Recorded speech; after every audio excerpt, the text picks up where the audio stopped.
एक और जहां इंडस्ट्री के लिए इंपोर्ट करने के लिए अलग अलग रूल्स का बदलाव किया गया। अब 6 महीने के लिए नहीं, 1 महीने के लिए and use of imported inputs, इस रूल्स को बदलाव किया गया है।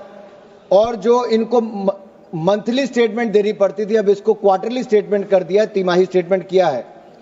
यही नहीं, माइक्रो स्मॉल मीडियम एंटरप्राइजेस, जहां एक और इसके लिए अगले 5 साल में 1.5 लाख करोड़ रुपया सूक्ष्म लघु उद्योग वालों को पैसा मिलेगा, एडिशनल क्रेडिट मिलेगा।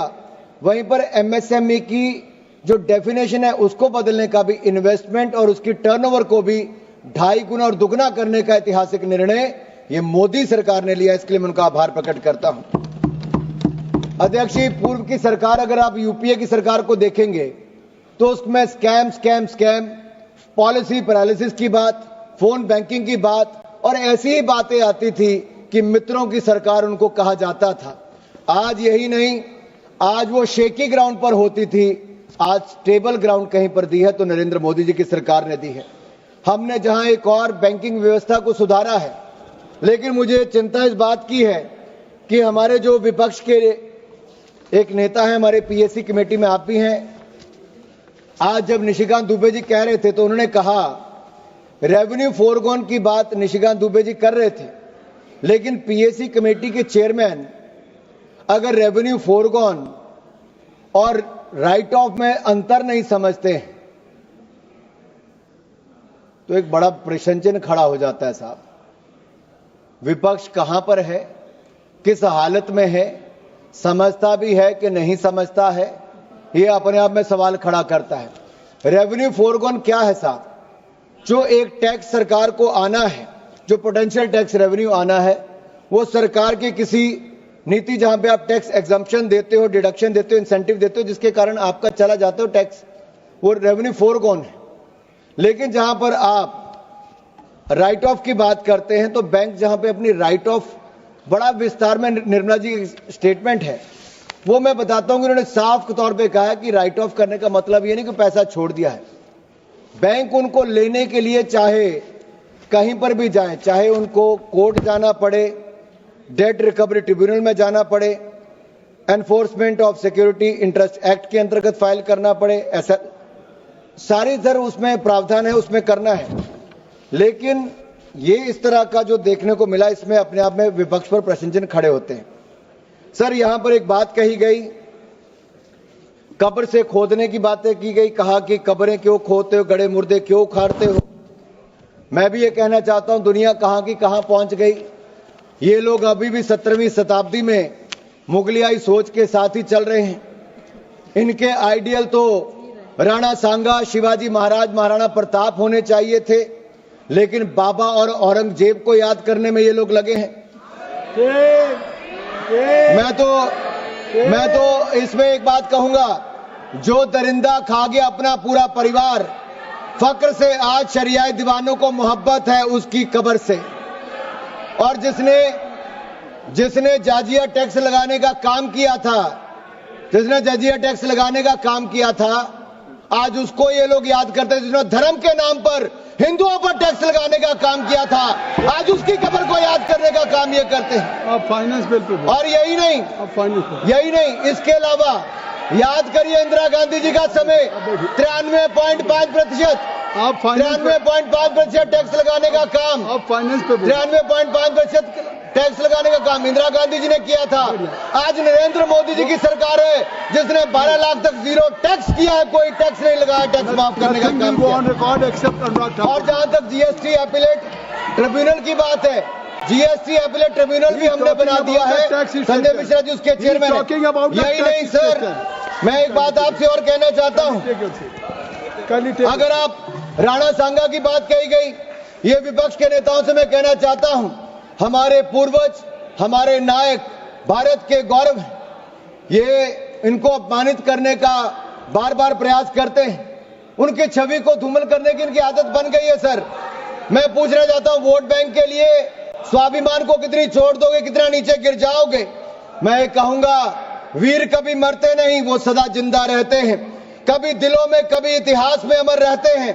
साहस इतना था शूरवीर राणा सांगा में, भर भर देश के दुश्मन कांपते थे थर थर। मेवाड़ शिरोमणि को तुम नीचा क्या दिखाओगे? मुगलिया सोच की औलादो, जिनके 80 घाव थे तन पर, व्यथा नहीं थी मन में। आज अगर राणा सांगा जिंदा होते तो तुम जैसे दूर कोने में बैठकर टोपियां सिल रहे होते। सर यही नहीं, अगर मैं बात करूं, आज मुस्लिम आरक्षण की बात करते हैं, बाबा साहब अम्बेडकर के संविधान की कॉपी को लेकर जाते हैं। अरे संविधान को पहले तार-तार करने का काम आपने इमरजेंसी के समय किया था। आज मुसलमान को आरक्षण देने की बात करते हो। तुष्टीकरण की राजनीति के लिए मुसलमानों के ठेकेदार बनने का काम करते हो। सबके हक की बजाय मुस्लिम परस्ती में मशगूल कांग्रेस, क्या आप मुस्लिम लीग बनाने की बात करते हो? अरे गांधी जी, महात्मा गांधी जी और सरदार पटेल जी के देश में आप जिन्ना का मुल्क बनाने की सोच मत रखो। हम जिन्ना का मुल्क कभी नहीं बनने देंगे, कभी नहीं बनने देंगे।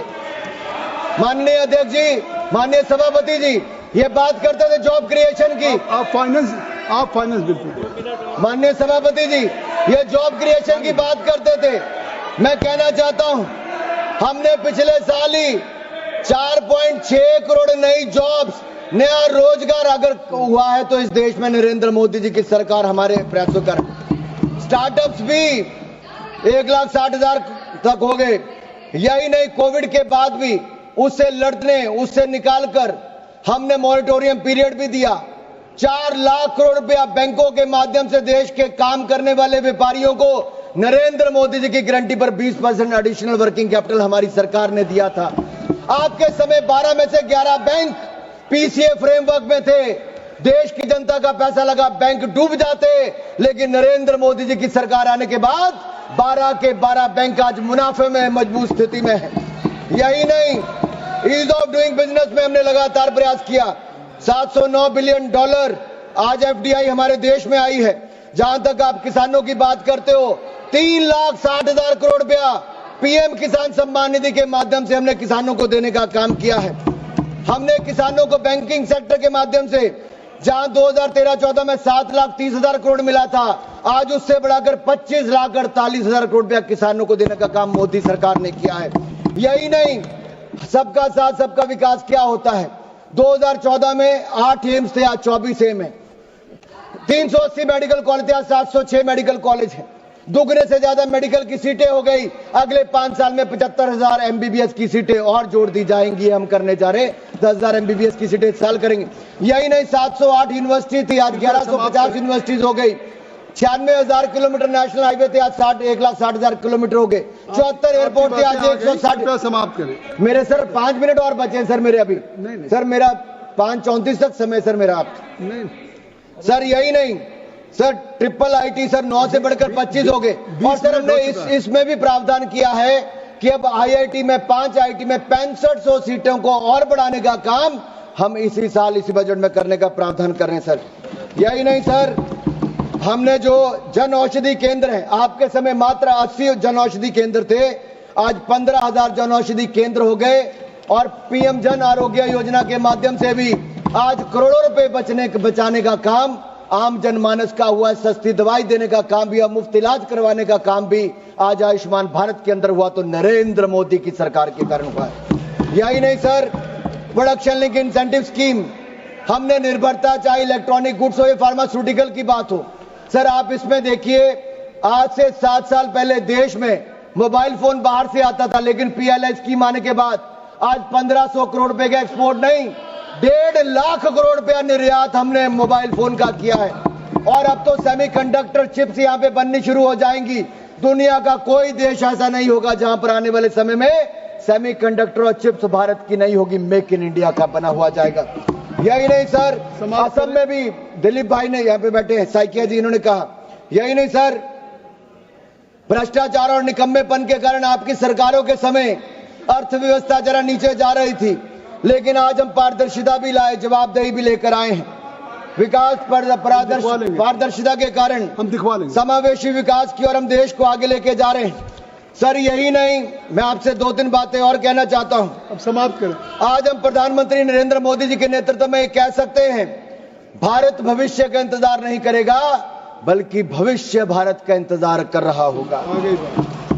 सर मैं ये कहूंगा, आज हम सब लोग सत्ता पक्ष के हों विपक्ष के हों, इस वित्त विधेयक को पूरे विश्वास, पूरी प्रतिबद्धता और पूरे विश्वास के साथ धन्यवाद। विकसित भारत, सुरक्षित भारत, समृद्ध भारत, संपन्न भारत बनाने की ओर आगे लेकर जाएं। हम सब इकट्ठे मिलकर एक ऐसा भारत बनाएं। ऐसा ही मेरा आप सबसे निवेदन रहेगा। इस ऐतिहासिक फाइनेंस बिल के लिए मैं वित्त मंत्री निर्मला सीतारमण जी का बहुत बहुत आभार प्रकट करता हूं और नरेंद्र मोदी जी से इतना ही कहूंगा कि हमें आपके नेतृत्व में पूरा विश्वास है और आपके नेतृत्व में ये देश लगातार आगे बढ़ता जाएगा। हम सब मिलकर 2047 से पहले विकसित भारत बनाएंगे। We will not sit till we make India विकसित।